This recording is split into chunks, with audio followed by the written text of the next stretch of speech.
കേരളം തമ്മിലല്ല പിറന്നെങ്കിൽ ഞാൻ കഠിനമാം ദുരിതത്തിൽ നീന്തിയേനെ കരയുവാൻ പോലുമാവാത്തൊരു ചേരില് കരുമുടൽ ബന്ധനം മുറുകിയേനെ കൊതികൊണ്ടോരൽപ്പം മാംസം ഭോജിച്ചാലോ കത്തിയാൽ വാളിനാൽ വെട്ടിയേനെ കത്തിച്ചു കൊന്നാലും കൂര തകർത്താലും കാണില്ല കൂടെയാളും പോലും കുഞ്ഞിന്റെ പഠനമോ നല്ല ചികിത്സയോ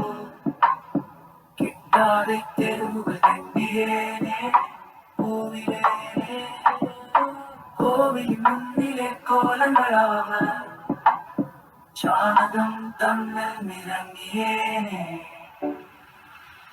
കേരളം തമ്മിൽ പിറന്നതിനാൽ ഇന്ന് വീടുണ്ട് റോഡുണ്ട് സ്കൂളുമുണ്ട് നാട്ടുകാർക്കൊക്കെയും താങ്ങായി തണലായി നല്ല സർക്കാരും കൂടെയുണ്ട്